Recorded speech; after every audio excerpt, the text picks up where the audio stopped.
Hello, I'm Sergeant Rob, co-founder and director of training for IDD Safe. Today I want to follow up on a previous discussion on safety during a traffic stop.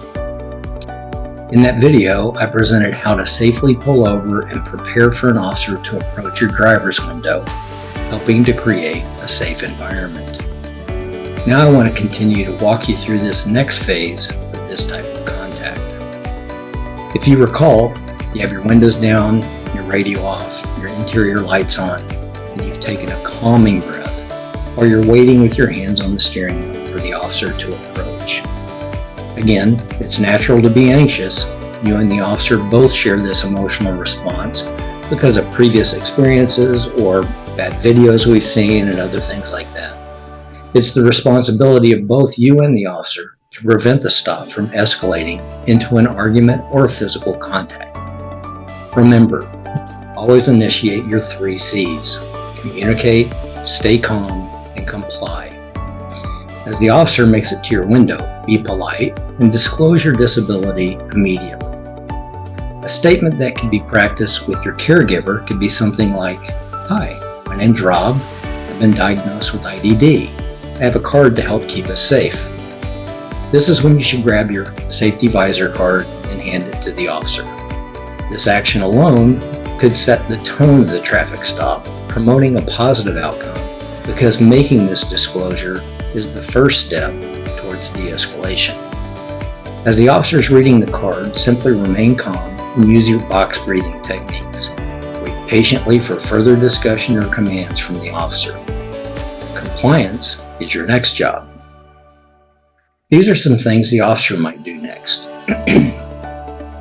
They may communicate the reason that they stopped you. They might ask questions related to your safety card.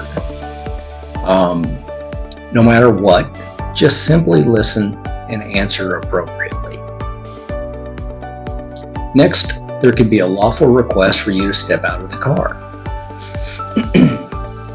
The officer does have the legal authority to do this, and it's just to help make the traffic stop safe. The officer will probably request a driver's license. This is a legal request, and all drivers are required to provide this. This is another opportunity for you to be the hero of your encounter by not immediately pulling your hands off the steering wheel. Take a brief moment and tell the officer where your license is and where your wallet is located. Then ask if you can take one hand off the steering wheel just to get it. This purposeful slowdown shows the officer that you care about their safety, and that gesture will go a long way. When permission's granted, make slow movements and bring your wallet back up to the steering wheel so the officer can see your hands. Grab your driver's license and your wallet safety card together and hand them both to the officer. The officer may have questions about your safety card. I would like you to think of the acronym STOP. This is a way to express your specific needs, like the S stands for sensitivities, like loud noises or lights.